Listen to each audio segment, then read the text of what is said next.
Happy Monday! It is Monday, February 10th, 2025, the day after the Super Bowl. If you are a Phillies fan, good for you. If you're a Chiefs fan, I'm sorry. It was a rough game to watch, I'm just going to say. But of course, the commercials were great. Halftime was fun. We have a lot to get through today. So welcome to Croissants with Crystal. Bridgett has the day off, so I will be filling in today. We're going to talk about weather, and we are dealing with some fog in the area, fog advisories in our western zones and some of our coastal zones. So we'll get to Chief Meteorologist Candace Campos in a moment. We also want to talk about a Hunters Creek middle school teacher who used Roblox to try to entice some kids online. So he was arrested by the FBI, will be facing a judge today. We're going to get a little bit more into that with our News 6 reporter, Angie Casada. Some disturbing news there. And can you imagine taking the Sunrail from the airport maybe to Disney Springs? That could be a possibility. We're going to talk about a vote today to move forward with looking into that possibility. All right, let's get right to your weather now with Chief Meteorologist Candace Campos. And before we get to the weather, I do want to talk about it is American Heart Month, right? That's why we are wearing red on Friday.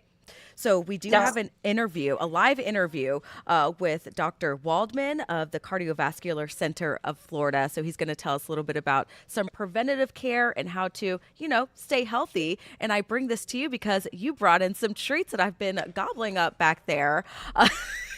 They're good, right? Some cupcakes, but they are mini cupcakes. They're small. Teeny. They're teeny. They're teeny. They were delicious, Candace. Thank you. You're welcome. It was funny because I was really lazy last night. My husband took the girls to do a daddy-daughter camping trip. I went and enjoyed the beach for a few days. And we got home and no one's gotten grocery shopping, whatever. And I'm looking at the cupboard. I was like, I have all these canned soup from hurricane season. Let's go. Them all. Added some some tortilla chips on the side, give it a little crunch. And the girls were like, I don't want soup. So I decided to say, well, we'll have some soup, but then we'll make some Super Bowl cupcakes. And so then they were all about it. That'll convince me to eat some soup. I'll eat all my vegetables. At the end of the day, we call it a happy balance, right? Makes the belly feel good, right? So we have our vegetables and our fruits, and then we can have our sugar and preservatives later. I love that. You're such a cool mom. Look at you. Yeah. Sure. But you know what? Out the door this morning, I know a lot of people maybe stayed up a little later than they should have. Of course, watching the Super Bowl, that one time of the year, that Sunday, you got to stay up late. But if you're waking up going, man, I feel like I'm in a fog. Well, because you are, especially in our northwestern zones, we are dealing with some dense patch of fog. This is our Mount Dora camera. And Steve asked me if I put those branches as like on the screen. No, those are actual, just the depth looks so cool here. Visibility at this point in time, pretty limited in areas in and around Lake Sumter, Marion County, where at the beginning of our show around 5 o'clock this morning, it was clear as day. Right now we're at 61 degrees. We have high humidity, clear skies, and no breeze. The three things that fog just thrives on. And it is thriving in our northwestern communities throughout Marion, the villages, areas in and around Leesburg, even along our southeastern communities up and down the turnpike there in Osceola County, southern Brevard, dealing with some of that dense fog at this point in time. Temperatures are, as you're now rushing out the door, upper 50s to low 60s this morning. But we are going to continue to rebound, Crystal. We're back into those mid 80s by 3 o'clock. That is 10 degrees above where we should be for this time of the year. And then it's going to be a rinse and repeat weather forecast at least until about Tuesday, Wednesday. We will have that early morning fog. Temperatures are going to be mild. And the reason for that consistent weather pattern is because we have a little visitor here, a little cold front that's going to kind of overstay its welcome for the next few afternoons, keeping things muggy, which is why we have that fog each morning. But we are going to start seeing a bit of a shift in our weather pattern as we head in towards the end of the week. And that comes with the first of what could be a couple of stronger cold fronts. The Thursday cold front, not the strongest that we've seen, but at least it will start to kind of jolt us out of what has been this kind of spring-like sizzle we've been dealing with. Before the front gets here, though, it is going to be hot. Temperatures are going to be nearing 90 degrees as we have that southerly breeze pumping in the heat and humidity. That front should come through on Valentine's Day. And although technically it will bring some cooler air, If we're near 90, the cool air goes back to like mid 80s. So we're really not dropping temperatures significantly, at least not yet. So I like this graphic. It really kind of paints the picture pretty well. The areas there in the red box means we're closer to the record than we are to the average. So 89 in Orlando, 88 on Thursday could be our records. Along the coastline, still warm, just the records are a few degrees higher than that. And then as we head into your Valentine's Day on Friday, rain chances about 20%. I realize the word chance has been spelled wrong this entire morning. Crystal, Steve. What happened? This is my graphic was spelled wrong all morning. Ugh. And there's snow coming out of the clouds. Monday. Just another Monday. I can't tell if that's And right. I'm dying. All right, forget it. You know what? Then as we look down, I need to just blow that graph. I scared Steve. And then temperature outlook, there's no snow flurries like my graphics show. That's what happens when partly cloudy sits right next to partly cloudy snow. They look the same on the icons you select until you put them in motion. Then you're like, shoot. Temperature outlook, we are going to see a big dip in the jet stream as we head into the middle and end of February. But look, Central Florida will start getting a bit closer, at least to a normal or even slightly below normal by the end of February. So it looks like we'll finally be able to shake off that springtime warmth starting up next week. In the meantime, though, it's still warm, no snow on Valentine's Day. It's going to be warm. I can't believe I have this. No one noticed. Candace, like the screens under the teleprompter are so tiny. Like I can barely see what's in them. Steve and I both Mondays. And on Mondays, it's like you're like because I haven't been here Saturday, Sunday, so I'm like Samara leaves me graphics. I try to add some more graphics to our a meteorologist graphics pile, and it's okay. People have been out partying all night because of the Super Bowl. Half the folks aren't even going to work today, so we're good. We're gonna wrap this up, and we're gonna get it better tomorrow. Right? Exactly. So when we were making fun of misspelling, what was the misspelling? Oh, the Eagles when the mayor spelled Eagles wrong. I'm like, I can't speak because I am the worst speller of all time. So it's okay. I'm a math and science. He's okay. Trooper Steve's gonna be on the go, so if you're wondering why he's walking, find out. Great. What he's getting for breakfast. Okay. Maybe it's croissants. That would be great. Speaking of Trooper Steve, let's go to Trooper Steve. Bye, Candace. All right, so we're gonna get to traffic with Trooper Steve. I don't know where he's walking. Is he walking over here? No, you're on the other side of the station. I don't know where you're going. But you had a special moment over the weekend with Miss Marcy turning 100 years old.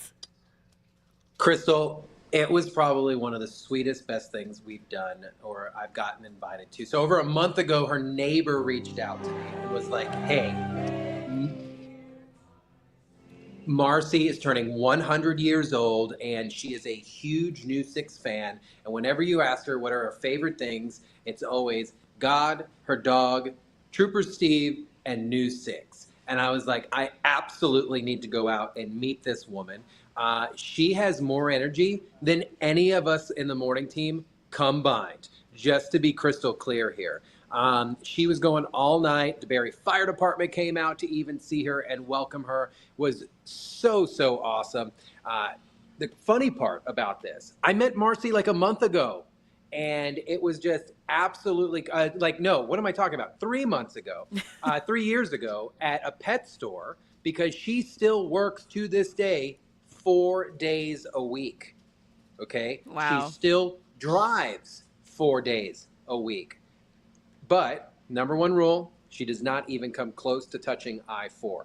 So I appreciate her listening to some of the tidbits that we offer here. But Crystal, it was so amazing just to simply be out there and appreciate her. You're talking about 100 years old. And she's got a personality on her. I saw the video that you were showing me earlier today. I said to her, I go, are you still working? And I almost caught the right side of her cane. So I was like, okay, we're good to go. So, but yeah, that was absolutely amazing to be with her, her family, her friends. I can only wish that we all had neighbors like she does, because they were so kind. they took care of everything. She didn't even know what was going on. It was like a great Gatsby theme. It was really awesome. Well, you know what would be really kind, Steve? If after you did traffic, you went and grabbed us some breakfast. That would be really cool. Well, let me see what I can do. All right, let me see what I can do. So, all right. Anything maybe going we'll on the figure something out. roadways? No, roadways are doing pretty good this morning. No issues out there. But today at 10 a.m., I will be over at 46A and Reinhardt new construction patterns. So we're going to take it live out there. Results 1, clickorlando.com. I'll see you guys then. Awesome. Thanks, Trooper Steve. See you later. Bye. All right, so shifting here from that very touching story about Miss Marcy, happy birthday, happy 100th birthday to you. We do have a serious story here. An Orange County middle school teacher heading back to court today after being arrested by the FBI. Now, investigators say Italo Bonini is accused of using the video game Roblox, you know, that popular video game, to entice kids online. So News 6's Angie Casada has a story about this and what he's asking the judge to do next. Music teacher Italo Bonini was arrested last week after federal investigators uncovered online interactions between him and 2 children in Maryland. Court documents revealed he contacted the children through Discord, promising them Robux, the in-game currency used in Roblox, in exchange for explicit images.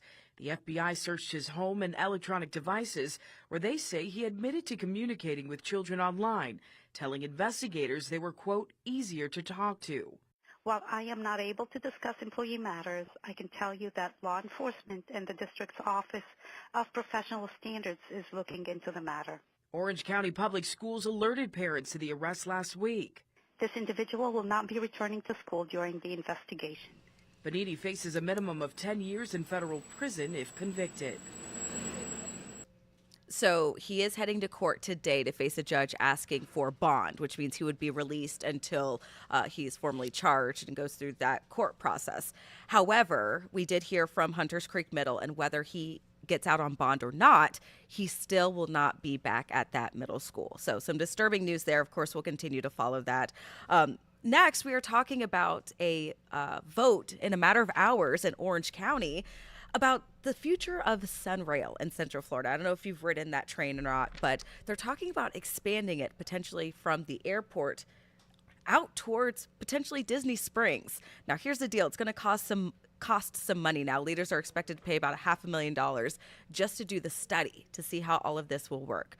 The vote is happening later on today. News 6's Mark Lehman explains what they have to do or decide to see if it's going to be feasible. It could be the future of Sunrail, but it also needs money to keep moving down the tracks. Today, Orlando is voting on funding for a study on the Sunshine Corridor. The proposal would connect Sunrail to the airport along I-Drive and down to Disney Springs. Would you find yourself using the train more if they did have this expansion? Yeah, I already use it to commute to work, and it's a commuter train, but it would allow us to do more than just commute to work. Michelle Morrison is on board with the plan, which transportation officials say would increase ridership 7-fold. There's a lot of tourists come in, and maybe they wouldn't rent a car. You know, maybe they'd take transit somewhere. This study comes at a total cost of $6 million. Last year, the Florida Department of Transportation said they'd kick in $2 million if entities along this route would pay the rest. Well, a couple of weeks ago, Seminole County said they would pitch in $500,000, and now Orlando will be paying the same with today's vote. The feasibility study is needed before there can be any federal or state funding for the project. Last month, Orange County expressed support, but leaders in Osceola have been reluctant to pay the cost. Riders we spoke with say they hope more will get behind the plan because it can benefit everyone. They love riding the train with me, so I'm sure they would love one of these days I say, hey, let's go on the train and go to Disney, you know, rather than let's go to work. In Orlando, Mark Lehman, Getting Results, News 6. We'll see what happens during that meeting today. If you haven't ridden the Sunrail, you might want to try it. It's actually really cool. They actually go all the way up to Sanford, and then it's really close to the zoo. So sometimes the zoo will have a tram that'll pick you up from the Sunrail station and take you to and from the zoo. They call it the chew at the zoo, right? Choo-choo, like the train. So we'll, of course, keep you updated on that. You can find more information on that story on clickorlando.com. All right, it is February. It is American Heart Month. I know you saw us all here at News 6 wearing our red on Friday. for Rare Red Day. And we want to talk about the leading cause of death in the U.S. 1 out of every 5 people die from cardiovascular disease. That's just a shocking number. You know somebody probably who has been affected by heart disease or will be affected by heart disease in the future. So I want to bring in Dr. Adam J. Waldman of the Cardiovascular Center of Florida to talk a little bit about American Heart Month. Good morning, and thank you for joining us. Good morning, Crystal. Thank you for having me. I appreciate the opportunity to be able to speak to your viewers and hopefully educate them as well as our community at whole. So thank you. And especially after I'm sure everybody was up late partying with the Super Bowl last night and probably not eating heart healthy. Right. Let's talk about that a little bit, because obviously there are things we can do to prevent, having heart issues in the future. And one of those is our diets, right? Absolutely. So nutrition plays such a key role in heart disease, and there's so much we can do to help prevent heart disease. When I was a fellow in training over in Tampa, the terms preventive cardiology didn't really exist. Now, half of my day is preventive cardiology. When we talk about nutrition, our society in general is not, let's be honest, our society is a lazy society. We eat quick, we go through drive-thrus, we eat what's fastest, fried foods, processed foods, packaged foods. These things are just unhealthy for our whole body, not just our heart system, also our mind, our joints, and other problems they can cause. And Dr. Waldman, tell me a little bit about preventative care, because there is a difference between how preventative care was back then and how it is now. So how has it changed in the last few years, and what are the options that, we have now compared to before? That's a wonderful question. So back in the past, cardiology and medicine in general, we tended to wait till the problem happened. Patients presented either with heart attacks or congestive heart failure, kidney failure, strokes, and then we started treating them more aggressively.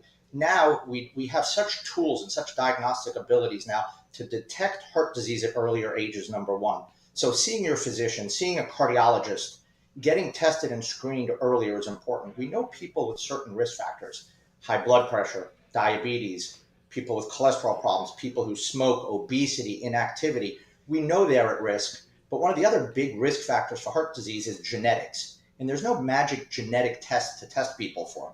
So family history is super, super important. And I think if your mother, your father, your brothers, or your sisters had heart disease at an earlier age, that means you need to be screened at an earlier age. So number one, screening and getting tested earlier on, seeing your physician and speaking about appropriate ways to diagnose these problems before they present clinically. That way we can be more preventive going on. Number two, we can do things. Oh, I'm sorry, go ahead. I'm sorry to interrupt you. I just wanted to ask, is this something you can ask your primary care about, how to get tested and get a referral for a cardiovascular doctor? So absolutely, care in our society does start with the primary care provider. However, today, most patients don't need referrals to come see a cardiologist. You can just go to our website, cardiovascularcenter.com, for example, and you can actually make an appointment to come and see me or one of my 29 other partners and get screened for heart disease. But again, it does start with your primary care provider, but people and patients need to take the initiative themselves, and they can do that in today's society. We have such tools at our disposal. You can go on your phone, your iPad, your computer, make an appointment to see a cardiologist and come in and discuss ways that you could potentially delay and or prevent clinical problems such again as heart attacks, congestive heart failure, and strokes. The excuses are less and less. We need to be more proactive in our health these days. And when we're talking about heart disease, what are some of the symptoms that we can look out for in ourselves or even our loved ones when it comes to the risks of heart disease and the symptoms? So that's a great question. When we talk about symptoms, most people talk about symptoms of a heart attack. And I think you don't want to get pigeonholed into thinking about those. They're the classic symptoms. The 70-year-old gentleman goes out to mow his yard. He clenches his chest. He has pain, feels like an elephant in his chest. It goes to his arm. It goes to his neck. He gets nauseous, vomit, and sweaty. Those are obvious. But the problem, and we really have to be aware of, is not everybody presents that way with heart attacks. People can have atypical symptoms. And who are those people in general? So number one, diabetics. We know patients with diabetes have problems with their nervous system, so they may not have any alarm system, so to speak. Number two, women. Women, and I'm sure you've heard, can present very differently when they have heart attacks. Number three, patients as they get older. In our society in general, we are living longer. We just saw we just saw the 100th birthday celebration before. So patients are living longer. So if you take an older female diabetic, they may present with nausea. It may just be fatigue. It may be sweatiness. The important thing, and what I try to educate patients on, exertional symptoms. Specifically, if you're noticing, boy, 6 months ago, I could walk the dog at a certain pace or keep up with my spouse, and suddenly I can't, you really need to be evaluated at that point. Hmm. And what about high blood pressure? Is there any correlation there between high blood pressure and heart disease? Absolutely. So they call high blood pressure or hypertension the silent killer, and they call it that way for a reason. Most patients don't have symptoms when they have high blood pressure. Most people come in the office, they may be 140, 150, 160, the top number or the systolic number. However, they're not feeling anything. You only feel high blood pressure once it causes end organ damage, meaning it's weakened your heart muscle, it's given you kidney problems, it's affected your brain, it's given you a heart attack. Unless it rises very rapidly, which is uncommon. It's much more common to be walking around for years with a blood pressure 140, 150, 160, and then you go to the doctor and they say, boy, how long has your blood pressure been high? And you get I don't know. So it's really important to first recognize and diagnose hypertension. Number two, it is definitely one of the known risk factors for heart disease. Like I said earlier, there are things like diabetes, high blood pressure, smoking, high cholesterol that we know contribute to heart disease. So when we talk about treating heart disease, and when I educate my patients, which a large portion of my practice is now, is you have to take each one of those and treat each one. If you're inactive, you need to get up and move. If you have diabetes, you need to control your sugar. If you have high blood pressure, you need to take your medicine, watch your salt intake, maybe lose some weight. If you smoke, the most important thing you can do is to put down that cigarette and stop smoking. And I like how you mentioned those. I mean, it is February, so it's still the beginning of 2025. Maybe we haven't been living the healthiest lifestyle. What are some small changes we can make now that could make a big difference in the future as far as our heart health? So that's a great topic to discuss because I hear every excuse. When I have every patient in the office, I always ask, what are you doing for exercise and or physical activity? And the most common answer I get is not enough. So people know that they're not doing enough. And small changes can make a huge difference. And I educate patients about how much exercise they should be doing or physical activity. And I tell them to start slow, 10 or 15 minutes, 2 or 3 times a week. I don't care. And I tell them, I don't care if you walk, bike, run, swim, yoga, Pilates, bands, machines, weights, row. I tell people, find what works for you and do it. Start those small sessions, add 5 or 10 minutes, add another day or two during the week. And in a few months, you'll be up to your goal exercise, and that will dramatically improve your whole life.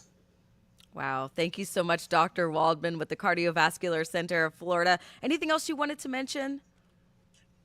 If I can leave your viewers with, one last most important point, it's you have the ability. We all have the ability, and we all need to take our own personal accountability or responsibility. We need to start eating healthier. We need to start exercising more. We need to put down that cigarette, and we need to encourage others around us to do the same. And I think it will go a long way. If you have any doubts or questions, me or my partners would be glad to see you and help screen. Because like I said before, it's much easier to prevent a heart attack than it is to treat it. It's better to come in my office, sit here and talk, and we work together about improving your health span rather it is to meet me in the emergency room at 2 a.m. when you're in the midst of a heart attack. So prevention goes a long way, and we'd love to see you here in the office and help you to a better, longer, and a wonderful health span that you can enjoy with your friends and your family. So thank you so much for having me on this morning. And remember, even if you cheated a little bit during the Super Bowl, if you ate unhealthy, today's Monday. Let's start getting back on track and eating healthy again and taking care of ourselves. So thank you so much. Before we leave, how can we get in contact with you for a personalized plan or a preventative plan? So like I said, we have or I may not have mentioned, but we have 11 offices throughout Central Florida. You can go to cardiovascularcenter.com. You can actually make an appointment on there. You just need to fill some things out to see myself or one of the 29 other physicians in conveniently located offices around. We have full service. We have advanced stuff. We're actually opening up our first surgical center in Medical City later this year, which we're really excited for. And we look forward to seeing you and your family members and friends and helping them to a better health span.